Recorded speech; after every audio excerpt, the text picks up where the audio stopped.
25వ అధ్యాయము 19వ వచనం. దాసుల యజమానుడు వచ్చి వారి యొద్ద లెక్క చూచుకొనెను. ఇప్పుడు మన దగ్గర ఒక బండి కొనాలనుకోండి, బండి కొనాలనుకుంటే దానికి ఫైనాన్స్ చేస్తాం. ఫైనాన్స్ అంటే నెల ఈఎంఐ కడతాం. ఈఎంఐ కడుతున్నప్పుడు మనం అనుకున్న తారీఖు కంటే మనం ఒకసారి లేట్ అవుతుంది. లేట్ అయినప్పుడు మనకి మోడీలు పడుతూ ఉంటాయి, అంటే డ్యూ పడుతూ ఉంటాడు రోజు. ఆ యొక్క ఫైనాన్స్ అనేది లాస్ట్కి వచ్చేసింది అనుకోండి, లాస్ట్గా వచ్చేసింది, ఇంకా అయిపోతే లాస్ట్ పేమెంట్ కట్టాలి అనుకున్నప్పుడు మరి ఏం చేస్తుంటామంటే లెక్కను సెటిల్ చేస్తూ ఉంటాం.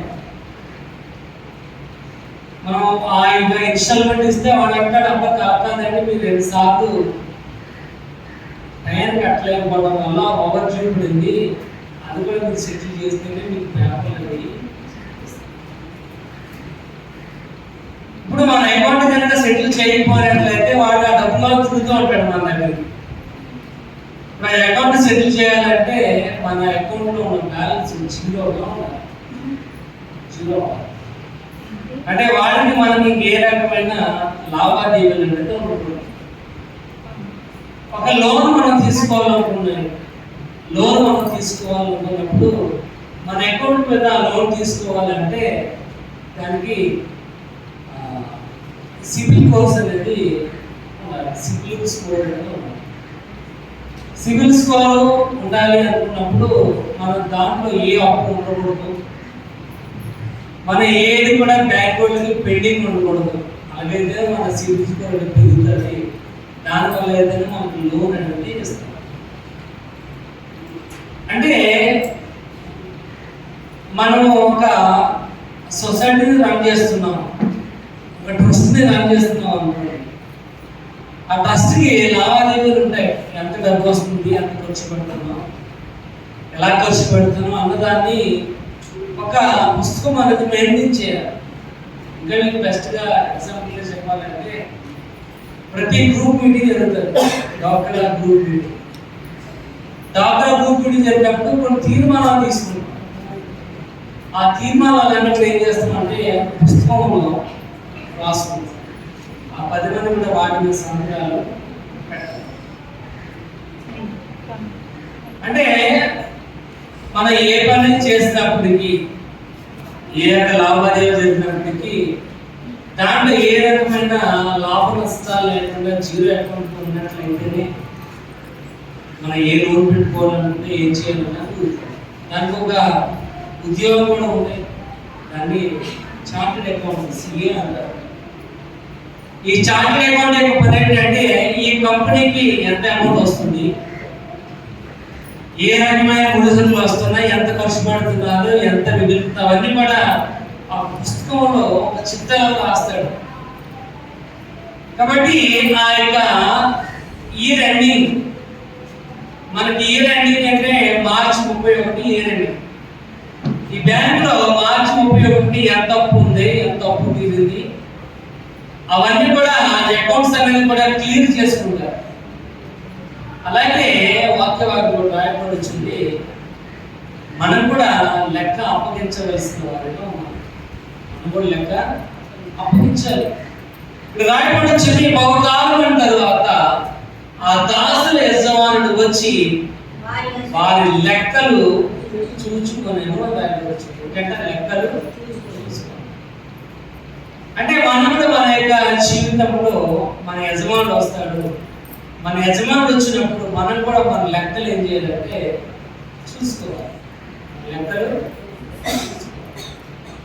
మనం ఎంత ఖర్చు పెడుతున్నాం, బాగా పడుతుంటారమ్మా. సంవత్సరం అంతా కూడా ఈ నెల అంతా కూడా అయిపోయిన తర్వాత మన లాభం ఎంత, నష్టం ఎంత, ఎంత డబ్బులు సంపాదించాం, ఎంత డబ్బులు ఖర్చు పెట్టుకున్నాం, ఈ గుర్తుండాలంటే మనం ఏం చేయాలి, పుస్తకం అనేది లెక్కలు తీసుకోవాలి. యేసు వరం కూడా ఇక్కడ రాయబడి వచ్చింది, ఆ యజమానులు వచ్చినప్పుడు ఆ దాసుల యొక్క లెక్కలన్నీ కూడా చూసుకున్నారు. ఏ లెక్కలు అంటే ఒకరికి 5 తలాంతులు ఇచ్చాడు, ఒకరికి 2 తలాంతులు, మరొకరికి 1 తలాంతు.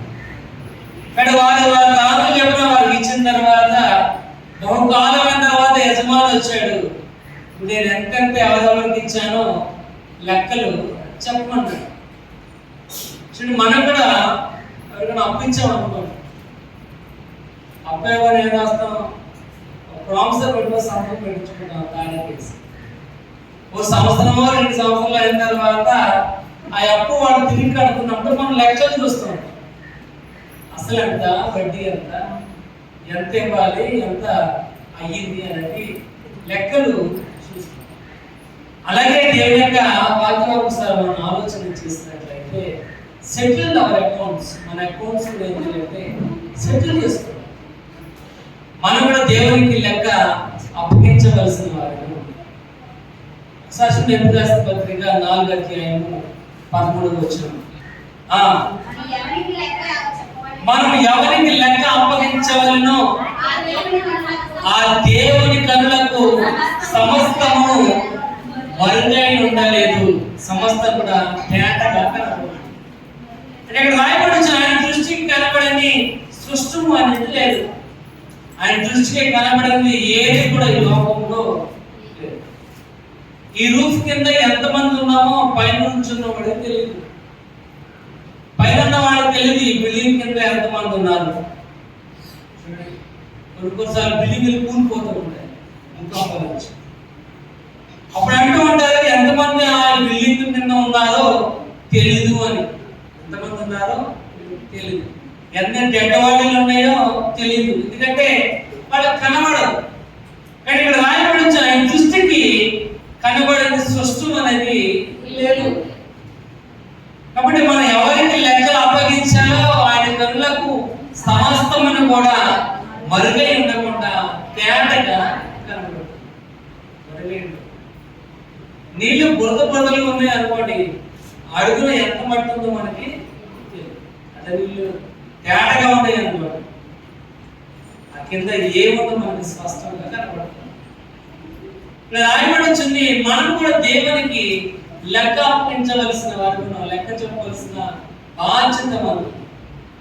ఎందుకంటే ఈ భూమి తెచ్చుడి మాకు రూమి రాసిన పత్రిక 14:12 చూద్దాం ఒకసారి.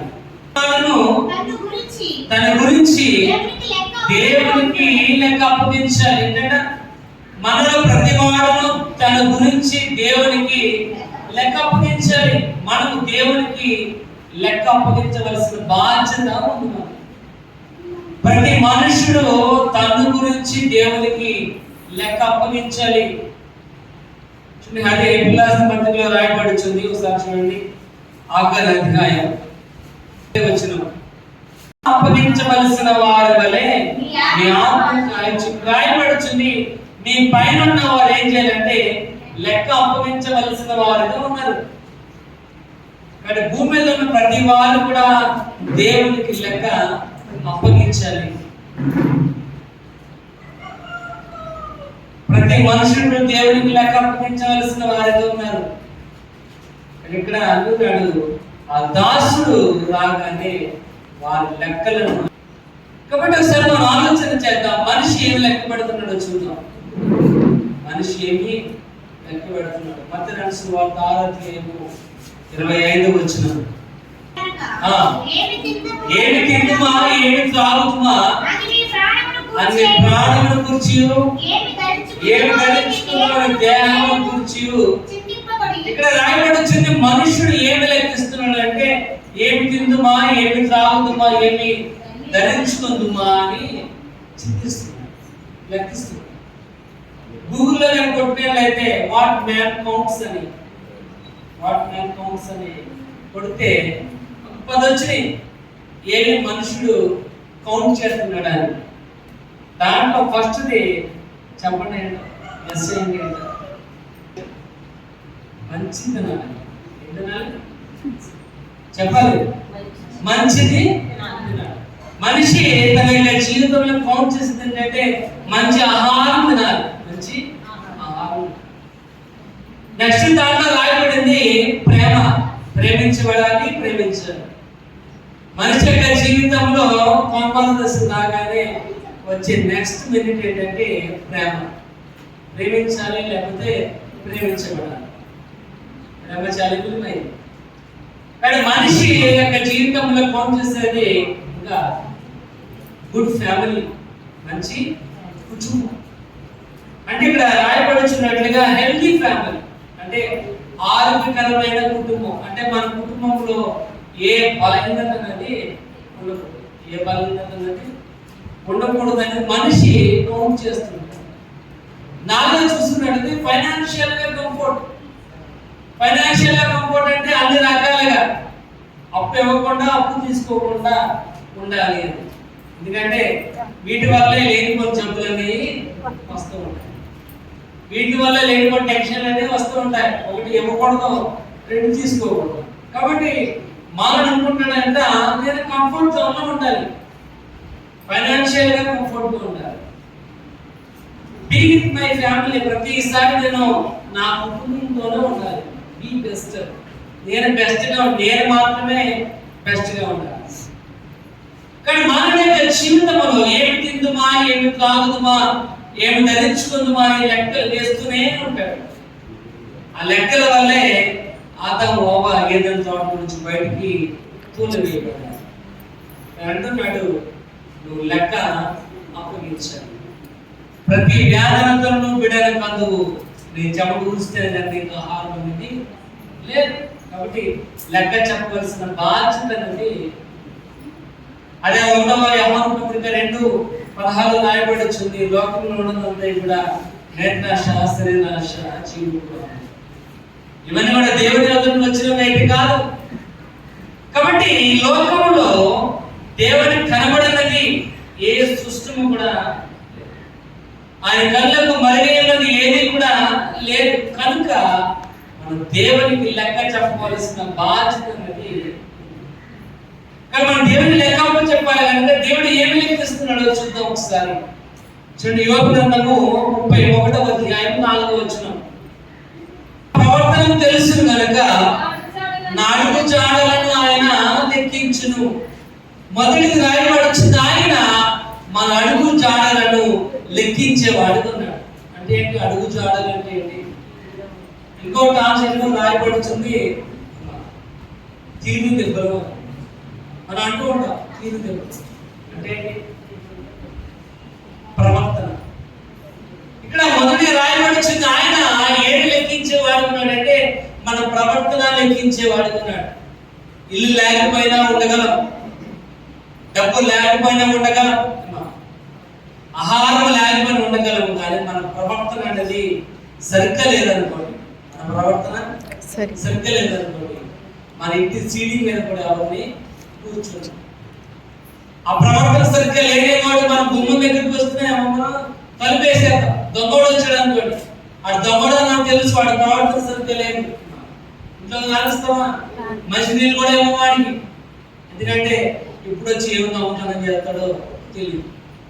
కాబట్టి ప్రవర్తన లేకపోతే మన క్యారెక్టర్ సరిగ్గా లేకపోయినట్లేదు. ఇక్కడ ఆ వార్తలో సెలవిస్తుంది, ఆయన మన అడుగు జాడలను లెక్కించేవాడు. మన అడుగులు ఎటువైపున ఉన్నాయి, మన అడుగులు ఎటువైపు వెళ్తున్నాయి. కీర్తన రాయబడింది, మనుషులు మందిరమునకు వెళ్తామని చెప్పినప్పుడు నాకెంతో సంతోషముగా ఉన్నది. మన అడుగులు మందిరం వైపు ఉన్నాయా, మన అడుగులు లోకం వైపు ఉన్నాయా ఆలోచించు. ఎందుకంటే ఆయన ప్రతిదీ లెక్కించేవాడు. ప్రతిదానికి లెక్క చెప్పవలసిన బాధ్యత ఉంది మనకి. ఆయన అడిగే రోజు ఒకటి ఉంది. ఆ రోజున ఆ న్యాయపీఠం మీద మనం నిలబడి మనం అడిగిన ప్రశ్నకు మనం లెక్క అప్పగించాలి. ఎందుకంటే ప్రతి మనుషుడు మనం నిర్మించిన దేవునికి లెక్క అప్పగించాలి. అంటే మొదట రాయబడి వచ్చింది, ఆయన మన అడుగు జాడలను లెక్కించే వాడుకున్నాడు. యోబు యొక్క జీవితంలో దేవుని గురించి బాగా తెలిసిన వాడుకున్నాడు. నా యొక్క జీవితంలో ఏమి సంబంధించినాను, నా యొక్క జీవితంలో నా ప్రవర్తన ఎటువంటిదో దేవునికి బాగా తెలుసు అనుకుంటున్నాడు. నా ప్రవర్తన నీకు తెలిసే ఉన్నది. చూడండి, అదే యోబు గ్రంథం 2వ అధ్యాయము చూద్దాం.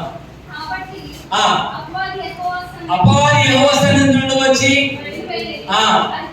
అతని అధికారులు మొదలుకొని నడినెత్తి వరకు భయంకరమైన కురుపులతో అతన్ని మోత్తెను. అధికారులు మొదలుకొని నడినెత్తి వరకు భయంకరమైన కురుపులతో అతన్ని చిన్నపడేశాడు. భార్య అంటే నువ్వు ఇంకా యథార్థముగానే ఉన్నావా? నువ్వు ఇంకా ఆయననే నమ్ముకొని ఉన్నావా? నువ్వు దేవుడిని దూషించి నువ్వు చచ్చిపో అని భార్య అని యోబు అంటున్నాడు. నా ప్రవర్తన దేవుని దగ్గర యథార్థముగా ఉంది, నా నడుములు దేవుని దగ్గర యథార్థంగా ఉన్నాయి కనుక అతను అంటున్నాడు నా అడుగు జాడలను ఆయన లెక్కించేవాడుగా ఉన్నాడు. ప్రియమైన వాళ్ళ ఆయన మన అడుగు జాడలను లెక్కిస్తున్నాడు. చూడండి సామెతలు 5:21 యెహోవా ఎరుగును. ఇక్కడ నరుని మార్గములు యెహోవాకు తెలుసును. నరుని మార్గము మనం ఏ మార్గంలో వెళ్తున్నామో ఆయన తెలుసు. ఆదివారము ఆయన ప్రార్థన రాకుండా మన అడుగులు ఎటు పడుతున్నాయో నాకు తెలియకపోవచ్చు కానీ దేవుడికి తెలుసు. ఆదివారం బయట మానేసి మన అడుగులు ఎటు పడుతున్నాయో దేవునికి బాగా తెలుసు. ఎందుకు ఆయన మన అడుగులను లెక్కించేవాడు ఉన్నాడంటే మంచి మాట రాయబడి చూడండి. 2 క్రానికల్స్ 2వ దినవృత్తాంతము 16వ అధ్యాయము. బలపరచడానికి యెహోవా కనుదృష్టి లోకమంతా కూడా సంచలనం చేస్తుంది. ఎందుకు ఆయన మన అడుగుజాడలను లెక్కిస్తున్నాడంటే యథార్థముగా ఉన్న వారిని బలపరచడానికి, యథార్థముగా ఉన్న వారిని బలపరచడానికి ఆయన కనులు లోకమంతా ఏం చేస్తాయట? సంచారం చేస్తున్నాయి. ఎవరు యథార్థముగా ఉన్నారు. అందుకే ఆయన మన అడుగులను లెక్కిస్తున్నాడు. ఆయన మన అడుగులను లెక్కిస్తున్నాడు. చూడండి, క్లాస్ లో బాగా చదువుకున్నాడు వాడు బాగా చదివేవాడు. టీచర్ వాడు ఏం చేస్తాడు? వాడు మోటివ్ చేస్తాడు. ఇంకా నువ్వు బాగా చదవాలి, ఇంకా వాళ్ళు బాగా చదవాలి, అర్థమవుతుంది, ఇంకా బాగా అర్థమయ్యే విధంగా చెప్పి వాళ్ళు ఏం చేస్తారు? మోటివ్ చేస్తారు. అదే ఇక్కడ రాయబడి వచ్చింది ఆయన మన అడుగు జాడలను లెక్కించేవాడు ఉన్నాడు కనుక. ఎందుకు ఆయన మన అడుగు జాడలను లెక్కించేవాడు ఉన్నాడంటే యథార్థ హృదయం కలిగిన వారు ఎవరైనా ఉన్నట్లయితే వారిని బలపరచాలని ఆయన యొక్క ముఖ్యమైన ఉద్దేశం కనుక మనం లెక్క చెప్పవలసిన బాధ్యత మనకి. లెక్క అప్పగించాలి మనము. ఎందుకంటే ఆయన మన అడుగు జాడలను లెక్కించేవాడు ఉన్నాడు. 2వ చూద్దాం. 56 కీర్తన ఈ 8వ వచనం. నా సంచారము లెక్కించున్నావు. చాలా ఇక్కడ రాయబడి వచ్చింది, నా సంచారములను లెక్కించున్నావు. సంచారము అంటే ప్రయాణం. సంచారం అంటే ప్రయాణం, తిరుగుతూ అటు ఇటు తిరగడం, ప్రయాణం. ఆదివారమే వద్దాం ప్రయాణం. ఇప్పుడు ఆదివారమే ప్రయాణం. ఆదివారమే మనకి ఫంక్షన్ అవుతుంది. ఆదివారమే మనం దల్లి కట్టాలి. ఆదివారమే సిగ్గుస్తాం. ఆదివారమే పెళ్లికి వెళ్ళాలి. అన్ని ఆదివారాలు.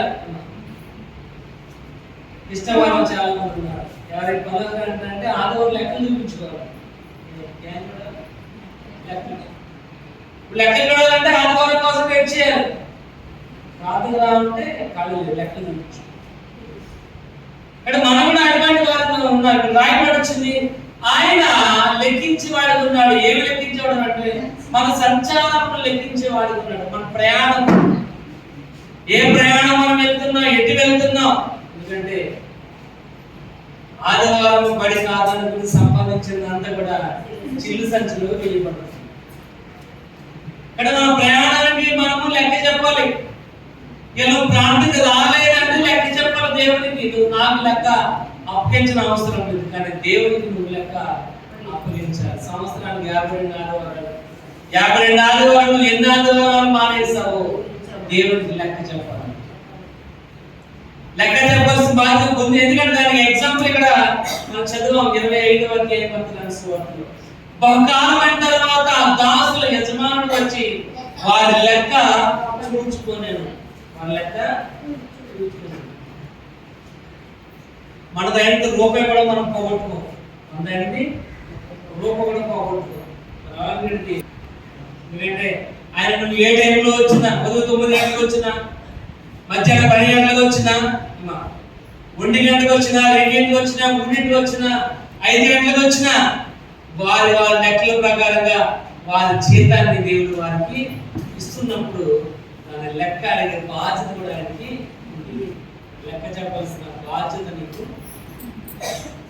ఇక్కడికి రాయబడి ఆయన సంచారాలను లెక్కించి వారికి నచ్చుకుని యోబు గ్రంథము 34వ అధ్యాయం 21వ వచనం. యోబు గ్రంథము 34వ అధ్యాయం 21వ వచనం.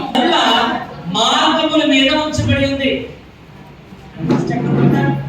నరుల మార్గం మీద ఉంచబడి ఉంది. మనం అనుకోవచ్చు ఎవరు చూడలేదు అన్నారు, ఎవరు చూడలేదు, మనం అందరం పడుకోవడం తెల్లారిగానే వెళ్ళిపోవచ్చు. మనము పనులు దేవుడు లెక్క అడుగుతాడు. లెక్క అడిగినప్పుడు ఇక్కడ సమాధానం సరైన సమాధానం ఉండాలి. సరైన సమాధానం లేదనుకోండి మార్కులు రావు. సరైన సమాధానం లేకపోతే మార్కులు రావు. నిన్న ఫేస్బుక్ లో చదివాను, దాంట్లో క్వశ్చన్ ఒకటి ఉంది, భర్తలు ఎందుకు త్వరగా చచ్చిపోతున్నారు అని ప్రశ్న ఉంది. భర్తలు ఎందుకు త్వరగా చనిపోతున్నారు ప్రశ్న. దాంట్లో పూర్వ ప్రశ్న బాగుంది. వాడు రాశాడు, జవాబు రాశాడు. భార్య చేసిన షాపింగ్ కి, భార్య చేసిన ఫేస్ ప్యాక్లకి, భార్య చేసిన అనవసరం బుక్కులు ఉంటాయి కదా వాటికి, భర్త ఫీజు కట్టలేక గుడ్డు కూడా వచ్చి బొమ్మ చేసుకోవాలి. నేచర్ ఎలా ఇంకా మంచిగా అనుకుంటా, వెరీ గుడ్ బై బాయ్ అని సంపం పెట్టి మార్చేసాడు. సంపం పెట్టి ఆ ప్రశ్న దగ్గర ఏముంది, సమాధానం ఉంది. అలా మనం కూడా దేవుడు అడుగుతారు లెక్క. ఎక్కడినప్పుడు మన యొక్క జవాబు సరిగ్గా లేకపోయినట్లయితే పనిష్మెంట్ అనేది రాయబడింది. నరుల మార్గం మీద ఆయన యొక్క దృష్టి ఉంది. చూడు జెరెమియా గ్రంథం 16వ అధ్యాయం 17వ వచనం. వారు పోయిన త్రోవలన్నిటి మీద దృష్టి ఉంచితిని, ఏడియు నా కన్నులకు. అంటే వారు పోయిన ప్రత్యేక మార్గం మీద యెహోవా యొక్క దృష్టి అనేది ఉంది. ఎందుకు ఆయన మన యొక్క సంచారాలను లెక్కించే వాడిగా ఉన్నాడంటే చూడండి, ఒక చక్కని జవాబు రాయబడి ఉంది జెరెమియాలో 32వ అధ్యాయం 19వ వచనం. 32:19 విషయంలోనే గొప్పవాడివి, శక్తిమంతుడవు, వారి ప్రవర్తన బట్టి వారి యొక్క క్రియాఫలమును బట్టి అన్నిటికీ ప్రతిఫలమిచ్చువాడు, నరపుత్రుల మార్గముల మీద కళ్ళారా చూస్తున్నాడు. ఆయన ఎందుకు మన యొక్క సంచారాలను లెక్కించేవాడు ఉన్నాడంటే ప్రతిఫలం ఇవ్వడానికి. అందరికీ వారి క్రియల చెప్పున వారు చేసిన పనిని బట్టి, వారి విశ్వాసాన్ని బట్టి ఆయన ప్రతిఫలం ఇచ్చేవాడు ఉన్నాడు కనుక నీ యొక్క ప్రత్యేక నడకను ఆయన లెక్కించేవాడుగా ఉన్నాడు. 121 కీర్తన రాయబడి వచ్చింది, నిరాకపోకలను యెహోవా నీవు ప్రియమైన వాళ్ళగా. దేవుని వాక్య భాగం రాయబడి వచ్చింది, ఆయన నీ సంచారం లెక్కించేవాడు ఉన్నాడు. ఎందుకంటే నీకు ప్రతిఫలం ఇవ్వడానికి, నీకు సహాయం చేయడానికి. నువ్వు చేసిన పని యోహాను సువార్త 15:16 రాయబడుతుంది, నువ్వు ఫలించుటకును నువ్వు ఫలమును నిలిచియుటకును అని రాయబడుతుంది. వాడు మన ఫలము నిలిచి ఉండాలి అంటే ఆయన మన ప్రయాణమును లెక్కించేవాడు ఉన్నాడు కనుక ఆ ప్రయాణానికి లెక్క చెప్పవలసిన బాధ్యత నీకు. ఒకటి, నీ అడుగుజాడలను లెక్కించేవాడు ఉన్నాడు. రెండవది, సంచారములను ఆయన లెక్కించేవాడు ఉన్నాడు. మూడవది చూద్దాం, అదే 56 కీర్తన సేమ్ వచ్చిన ఉంచదండి. ఇందులో ఉంచబడి ఉన్నవి 4 కూడా రాయబడుతుంది. ఆయన నీ కన్నీళ్లను లెక్కిస్తున్నాడు. ఆయన నీ యొక్క కన్నీళ్లను లెక్కిస్తున్నాడు. అందుకని చెప్పేది కన్నీళ్ళు చాలా విలువైనవి. కన్నీళ్ళు చాలా విలువైనవి. దాన్ని అనవసరంగా వాడకూడదు. కన్నీళ్ళు అనవసరంగా వాడినట్లయితే అవసరమైనప్పుడు కన్నీళ్ళు రావు. కానీ మొబైల్ కన్నీళ్ళు రావు అనుకోండి, ఆ బాధకి వాల్యూ అనేది ఉండదు. కానీ మన కన్నీళ్ళు ఎక్కడ పడితే అక్కడ ఆశ్చర్యపడదు. చిన్న పదం అండి ఏంటని అడిగితే కన్నీళ్ళే. యోహాను సువార్త 11:35 రాయబడి వచ్చింది, యేసు కన్నీళ్లు విడిచాడు. చిన్న మాట, బైబిల్లో వెరీ షార్ట్ వర్డ్. 11:35 యోహాను సువార్త, యేసు కన్నీళ్లు విడిచాడు. అది కన్నీళ్లు చాలా ఇక్కడ వాక్యంలో రాయబడి వచ్చిన ఆయన నీ కన్నీళ్లను తన గుడ్డులోకి పెట్టి లెక్కిస్తున్నాడు. కన్నీళ్లను లెక్కిస్తున్నాడు. మనం ఏ రకమైన కన్నీళ్లు కారుస్తున్నామో ఆలోచన చేద్దాం. స్వార్థపూరితమైన కన్నీళ్లు కారుస్తున్నామా? గర్వంతో మనం కన్నీళ్లు కారుస్తున్నామా? ఆలోచన చేద్దాం. చూడండి ఒకసారి యాకోబు పత్రిక 4:3 మీరు భోగముల విషయమై అడుగుతున్నారు కనుక, దురుద్దేశంతో అడుగుతున్నారు కనుక మీరు ఏమి దొరకదు. ఇక్కడ రాయబడుతుంది, మీరు ఏ విధంగా అడుగుతున్నారంట? భోగముల నిమిత్తము దురుద్దేశంతో అడుగుతున్నారు కనుక. ఎలా అడుగుతుంటారు?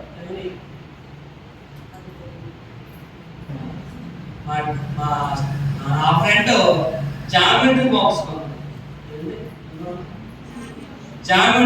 కొంది. నాకు కూడా అటువంటి జామెట్రీ బాక్సే కావాలి. ఆ జామెట్రీ బాక్స్ లో ఈ జామెట్రీ బాక్స్ లో వస్తున్నట్టు కూడా ఒకటే. అర్థచంద్రాకారం స్కేల్ ఒకటి, కోణం ఒకటి, పెన్సిల్ ఒకటి, ఎరేజర్ ఒకటి, అయ్యే ఉంటాయి. కాదు ఇది కూడా అభ్యర్థి అదే కావాలి. భోగమని పెద్ద మనం కూడా ఏం చేస్తుంటాం అంటే అత్యాశతో అడుగుతూ ఉంటాం, దురుద్దేశంతో అడుగుతూ ఉంటాం, కన్నీళ్ళు ఎలా చేస్తూ ఉంటాం దానికోసం. కాబట్టి మన కన్నీళ్లకు లెక్క చెప్పాల్సిన బాధ్యత ఉంది. ఇక్కడ రాయబడుతుంది, నువ్వు దురుద్దేశంతో అడుగుచున్నావు కనుక నువ్వు ఏమి కూడా పొందలేకపోతున్నావు. చూడు గ్రంథ సువార్త 12:19 వచ్చినావు. తాగుము, సుఖించుము. ఇక్కడ ధనవంతుడు అంటున్నాడు ఏమని? నా ప్రాణమా తినుము, తాగుము, సుఖించుము, సంతోషంగా ఉండు. ఎందుకంటే సంవత్సరాలు సరిపడగా ధనాన్ని నీ కోసం నేను సమకూర్చాను. చూడండి, మనకి కన్నీళ్ళు వస్తూ ఉంటాయి, ఇప్పుడు సంతోషంలో వస్తూ ఉంటాయి, ఆనందంలో వస్తూ ఉంటాయి అమ్మా. బాగా నవ్వి నవ్వి నవ్వి కూడా కన్నీళ్ళు వచ్చేస్తూ ఉంటాయి అమ్మా. నవ్వి నవ్వి కన్నీళ్ళు వచ్చేస్తూ ఉంటాయి. ఎవరైనా బాగుపడ్డారంటే కన్నీళ్ళు వచ్చేస్తూ ఉంటాయి. ఎవరైనా బాగుపడ్డ కన్నీళ్ళు వచ్చేస్తూ ఉంటాయి. ఎవరైనా నవ్వుతూ ఉన్నా మన కన్నీళ్ళు వచ్చేస్తూ ఉంటాయి, కళ్ళు కొట్టేస్తూ ఉంటాయి. మన కన్నీళ్ళకి మనం లెక్క చెప్పవలసిన బాధ్యత ఉంది. ఈ కన్నీళ్ళు గర్వంతో ఉన్నాయి కళ్ళు. నేను కాబట్టి ఇంత సంపాదించాను, నేను కాబట్టి పుట్లను తీసేసి మళ్ళీ కొత్త కట్టించాను. తినము, సుఖించము, ఎంజాయ్ చేస్తారు. ఆ రోజు రాత్రి వాడి ప్రాణాన్ని పోగొచ్చుకున్నాడు. కాబట్టి మన కన్నీళ్ళు ఏ విధంగా ఎందుకంటే ఆయన లెక్కించేవాడు ఉన్నాడు. ఆయన కన్నీళ్ళు ప్రతిదీ కూడా తన బుద్ధిలో నిలవుంచుకున్నాడు. నిర్గమ 2:23 సార్ చూద్దాం. 23 వచ్చిన నిర్గమ 2:23.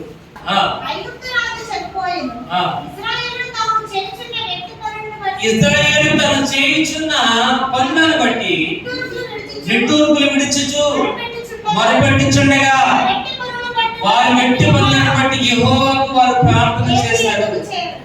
దేవుడు వారి ప్రార్థన ఆలకించాడు. వారు చేస్తున్న వెట్టి పనులను బట్టి, వారు చేస్తున్న కష్టమైన పనులను బట్టి వారు మూలుగుచుండగా యెహోవా వారి మూలుగులను ఆలకించాడు. చూడండి 3వ అధ్యాయం చూద్దాం. ఎట్లా నేను నా ప్రజల యొక్క బాధను నిశ్చయముగా నేను చూశాను.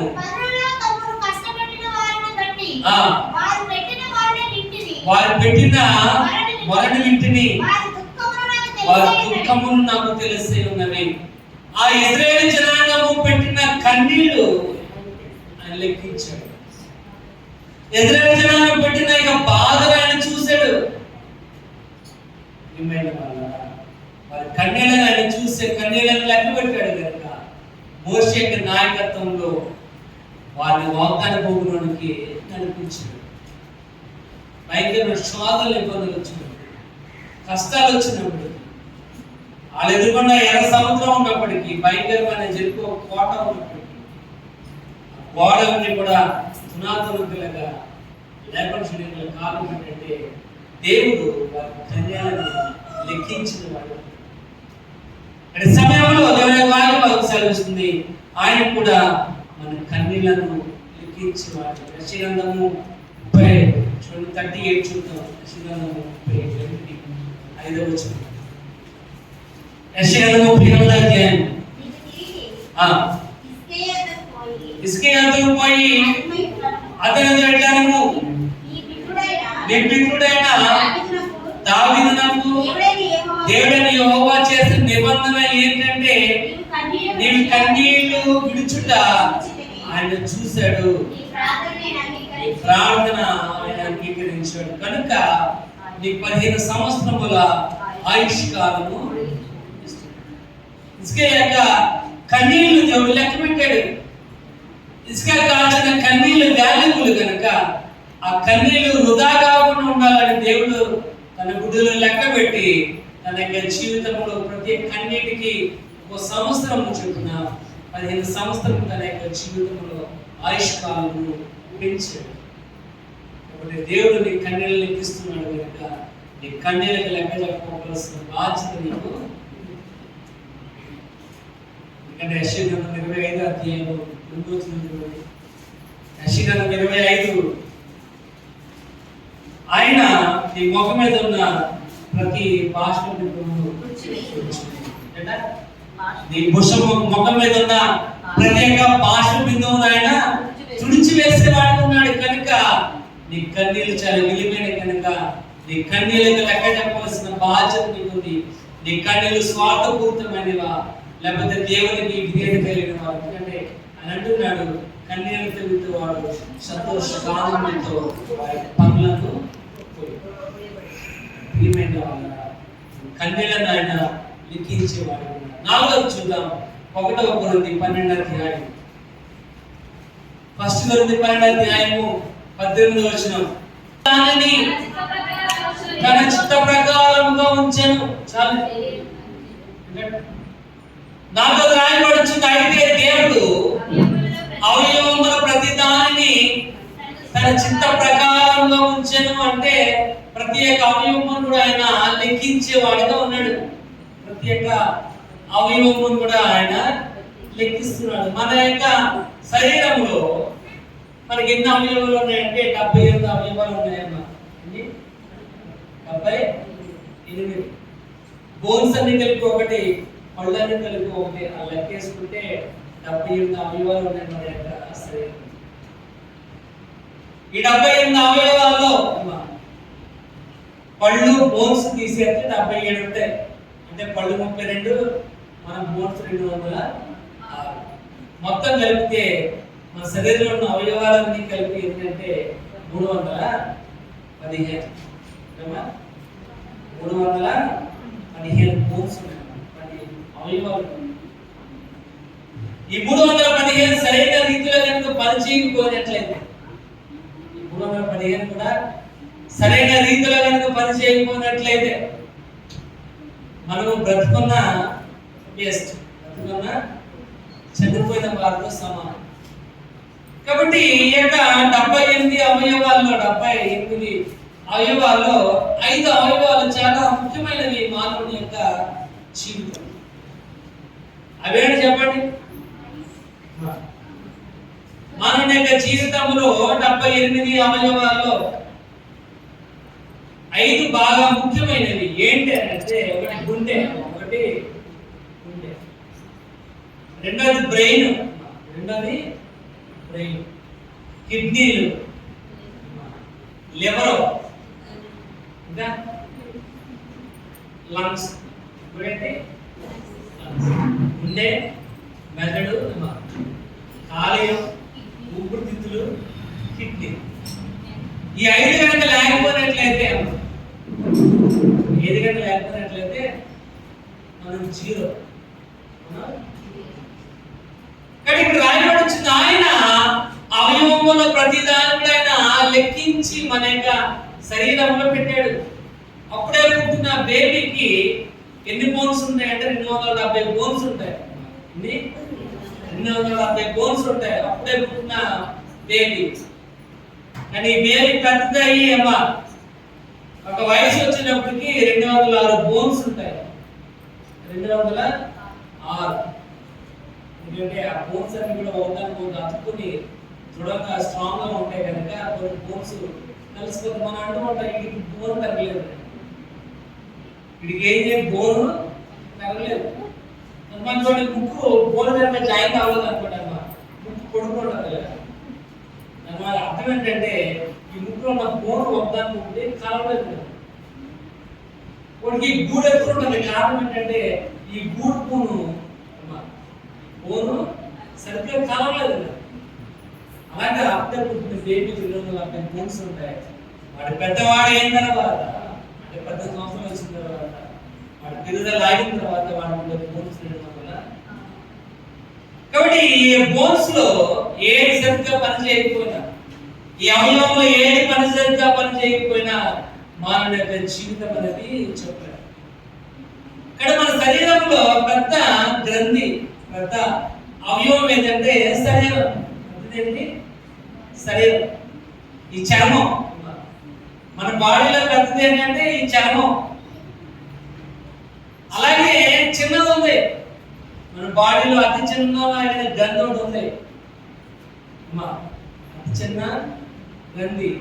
కానీ దాని వాల్యూ మాత్రం చాలా. ఆ గ్రంథి పేరు చెప్పే ముందు అది అర్థం చెప్తాను. మన కిడ్నీస్ ఉంది కదా, ఏ కిడ్నీస్? చాంపియన్స్ కదా, సెప్టిక్ కింద ఉంటాయి కదా, చిన్న గుండె సూది ఉంటుంది కదా, అది ఎంతలో ఉందో చెప్పండి, అంత ఉంటుంది అంటే గ్రంథి. దాని గ్రంథి పేరు ఏంటంటే పినేల్ గ్లాండ్. పినేల్ గ్రంథి. ఈ పినేల్ గ్రంథి ఎప్పుడుంటుందంటే మెదడుకి సెంటర్ ఉంటుంది. ఎక్కడుంటుంది మెదడుకి సెంటర్ పార్ట్ లో ఉండే గ్రంథి పేరు ఏంటంటే పినేల్ గ్రంథి. ఇది గుండె సూది అంత లావు మాత్రమే ఉండదు. కానీ దీని యొక్క ఉపయోగం ఏంటంటే, దీని ఉపయోగం చాలా ఉపయోగం ఉంది. ఇది మా శరీరంలో మెలాటిన్ అనే పదార్థాన్ని ఉత్పత్తి చేస్తారు. ఈ మెలాటిన్ పదార్థం ఉపయోగం ఏంటంటే, మన తలమంతా కూడా కష్టపడి పడుకుంటాం అన్నమాట. కష్టపడి ఏం చేస్తుంటాం, నడుము మార్చుకున్నప్పుడు మనకి కుడిపాటు నిద్ర కావాలంటే ఈ గ్రంథి ఉత్పత్తి చేసిన రసం వల్ల మాత్రమే మనకి నిద్ర అనేది. కొంతమంది అంటుంటారు నా నిద్ర సరిగ్గా పడతలేదు, కళ్ళు పొడారిపోతే కారణం ఏంటంటే మన శరీరంలో ఉన్న యొక్క మెలటోనిన్ అనే యొక్క ఉత్పత్తి చేసిన యొక్క గ్రంథి యొక్క స్రావం అనేది సరైన రీతిలో కనుక విడుదల కాకపోతే నిద్ర అనేది. కాబట్టి ప్రతి గ్రంథి కూడా, ప్రతి ఒక్క అవయవం కూడా మన శరీరంలో దేవుడు లెక్క పెట్టాడు. ఏ లెక్క కూడా సరిగ్గా లేదనుకోండి, ఈ లెక్క కూడా సరిగ్గా లేదనుకోండి, మన బాడీలో ఏదో ఒక డిస్బ్యాలెన్స్ అనేది. మన బాడీ ఇలా నిలబడి మనం పడిపోకుండా ఉంటున్నామంటే మన బాడీలో ఉన్న అవయవాల యొక్క బ్యాలెన్స్ వల్ల మాత్రం, నీ ఎముకల దృష్టి వల్ల కాదు, నీ ఎముకలో ఉన్న బలం వల్ల అయిపోయినా. ఆయన నీ అవయవంలో ప్రతి దాన్ని కూడా ఆయన లెక్కించే వాడుతున్నాడు. కాబట్టి నీ అవయవంలో ప్రతి ఒక్క శరీర భాగమును ఆయన లెక్కించి అమర్చాడు చక్కగా. కనుక నువ్వు ఏం చేయాలంటే ఇక్కడ రాయబడుచున్న మాట రోమిల పత్రిక 12వ రాయబడుచున్న ఒకసారి 12:1 రాసిన పత్రిక. కాబట్టి సహోదరులారా, పరిశుద్ధమును దేవునికి అనుకూలమైన సజీవ యాగముగా మీ శరీరములను దేవునికి ఆ శరీరమునకు లెక్క వేస్తున్నాడు కనుక ఆ శరీరమును లెక్క చెప్పాలంటే ఈ శరీరమును దేవునికి సజీవ యాగముగా అర్పించాలి. అన్ని ఉన్నప్పుడే మనం దేవుణ్ణి స్తుతించాలి, అన్ని బాగున్నప్పుడు దేవుని కనపరచాలి. అంతే తప్ప నడువంగిపోయాక లేవలేని స్థితిలో ఉండి బాధ్యతలను అయిపోయాక మనవరాలు పెళ్ళిళ్ళు చేసేసి అభ్యర్థులు ఇచ్చేసి ఇంకా నాకేం పర్లేదు అని అప్పుడు రావడం కాదు దేవుడు. ఆరోగ్యం ఉన్నప్పుడే మనం దేవుణ్ణి అంటే ఆయన నీ శరీర భాగములను అవయవములను ఆయన లెక్కించి అమర్చాడు. ఇక్కడ లెక్కకు సమాధానము లెక్క చెప్పాల్సిన బాధ్యత ఉంది. ఎందుకంటే ప్రతి అవయవం కూడా ఆయన లెక్కించాడు. ప్రతి అవయవం కూడా లెక్కించాడు. మన మొక్కలు ఉంది కదా, మనం వెన్నుపోస ఎక్కడ ఉంది, వెనకాల ఉందంటే ముందు అనుకోండి, వెన్నుపోస ముందు అనుకోండి. మన మొక్కలు పేరుకుంటే వెన్నుపోస ముందు అనుకోండి అమ్మా, ఏదో ఉంటాం మనం. ఏది ఎక్కడ ఉండాలో వాడు చదువుకున్నవాడైనా చదువు రానివాడైనా నీ గుండె ఎక్కడ ఉందంటే గడవైపోయినా ఒక కుదురు ఎక్కువ ఉందని చెప్పడం. ఎందుకంటే గుండె ఇప్పుడు గడవైపోయి మనందరికీ తెలిసేమ్మా మన పట్ట ఎక్కడ ఉంది అమ్మా, ఇక్కడ ఉంది సెంటర్ పాయింట్. ఇక్కడ ఏ పట్టు ఉంది సెంటర్ లో?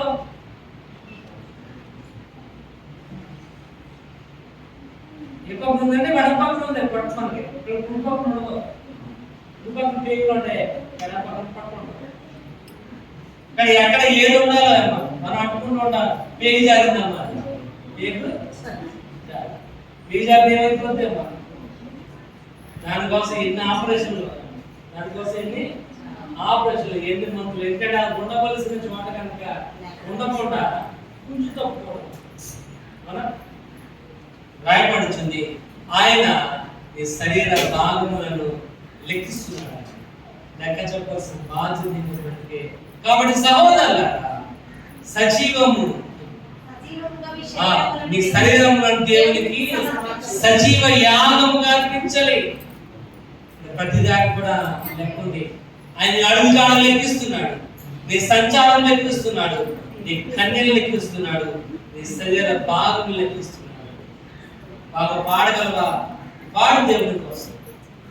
నీ చేతులు బాగా పని చేయగలుగుతున్నాయా? పని చేయ దేవుడి కోసం.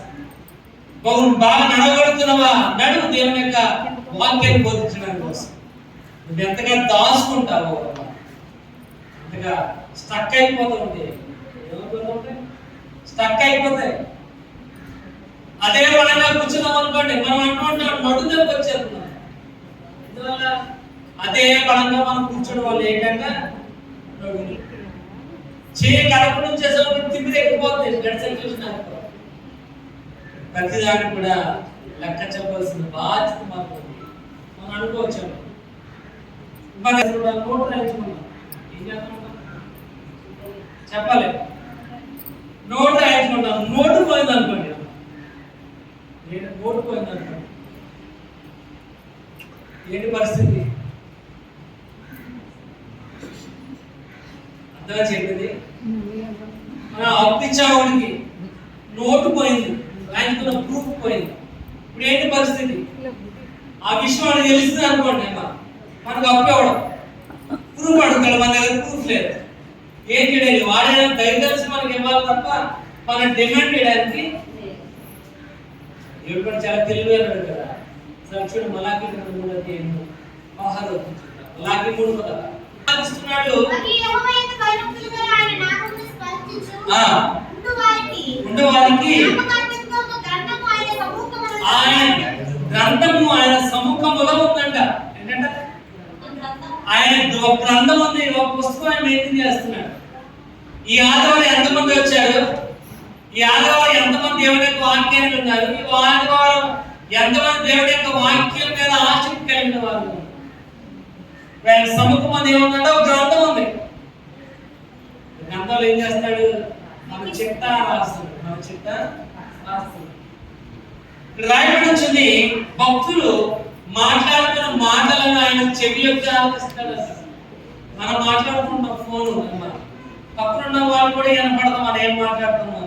పెద్దలు వెళ్తుంది తప్ప సౌండ్ మాత్రం ఫోన్లో కూడా తప్ప బయట వాడికి వినపడతాం. అంత గుసగుసలు మాట్లాడిన ఆయన చెవి యొక్క ఆలోచించేవాడు. 139 కీర్తన 16. నీ కనులు నన్ను చూసెను, నియమింపబడిన దినములలో ఒకడైనను కాక మునిపే నీ గ్రంథంలో ఉండేది. ఎప్పుడు నీకు రాయబడుతుంది, నేను పిండముగా ఉన్నప్పుడే నువ్వు నన్ను చూసావు రాయబడుతుంది. అంటే నీ గురించి ఆయన ఎప్పుడు రాస్తాడు పుస్తకం? నువ్వు తల్లి గర్భంలో పిండముగా ఉన్నప్పుడు మొదటి నెల మొదటి రోజు నుంచి రాస్తున్నాడు నీ గురించి. కాబట్టి నీ వయసు 40 సంవత్సరాలు అయితే 40 సంవత్సరాలు బట్టి గురించి రాస్తూనే ఉన్నాడు.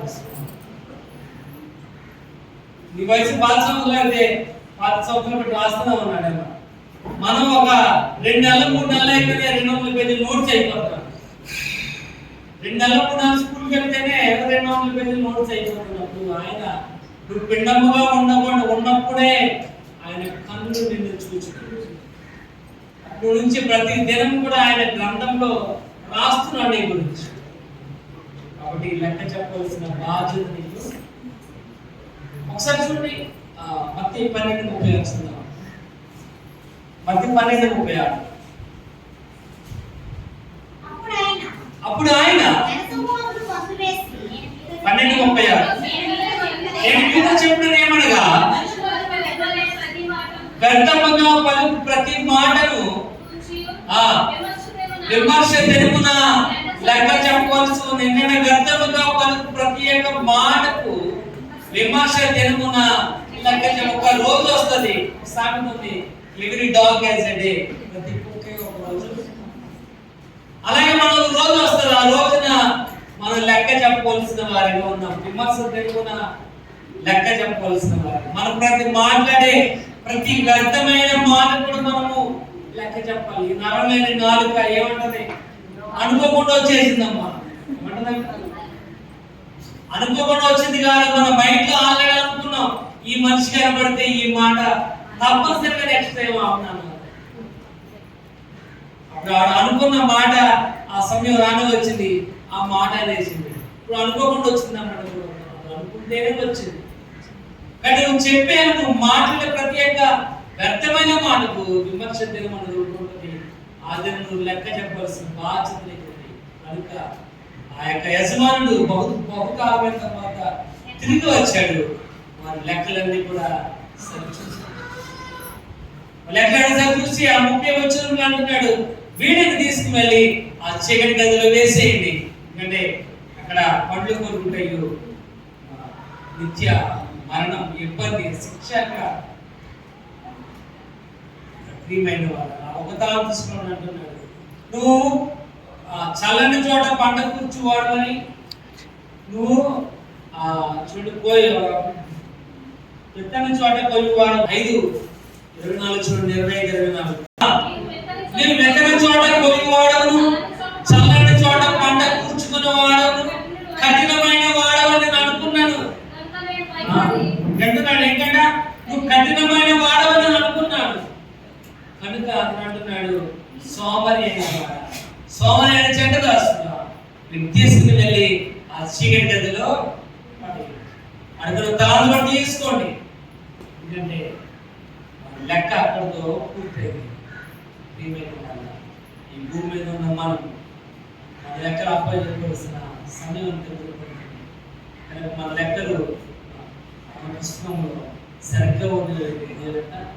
చూసుకో, మన లెక్కలు చూసుకోవాలి. ఆయనంటున్నాడు పరలోక ధనుడు లాగా మీరు ప్రయాసపడాలి తప్ప భూమి మీద ధనాన్ని సమకూర్చుకోవద్దు. ఎందుకంటే భూమి మీద ధనాన్ని సమకూర్చుకున్నట్లయితే చిమ్మడి కొట్టేస్తుంది, చెద పట్టేస్తుంది, పురుగు పట్టేస్తుంది. కానీ పరలోకమందు ధర్మం ఉన్నట్లయితే అది గ్రంథంలో ఈ లెక్కలో నీ పుస్తకంలో రాయి. కాబట్టి ప్రతి వారు కూడా లెక్కల కోసం రెడీగా ఉన్నారు. ఎందుకంటే ఆయన అడిగే యొక్క సమయం అనేది ఆసరాలు ఉంది. ఏ దినమో ఏ విడుగు ప్రభు యొక్క రాకడన్నది ఏ నుంచి మనం వెళ్ళిపోతామో తెలియదు. కనుక మన లెక్కలను సరి చేసుకున్నట్లయితే అక్కడ మనం చాలా ఇబ్బంది పడవలసి వస్తుంది. ఎందుకంటే ఈ భూమి మీద మనుషునికి మనం ఎవరు లెక్క చెప్పవలసి వారికి ఉన్నాము. ఆయన కనబడినది ఏది కూడా మరుగైనది ఏది కూడా లేదని దేవుడి యొక్క వాక్యం దేవునికి విధేయత కలిగిన వారిగా జీవితం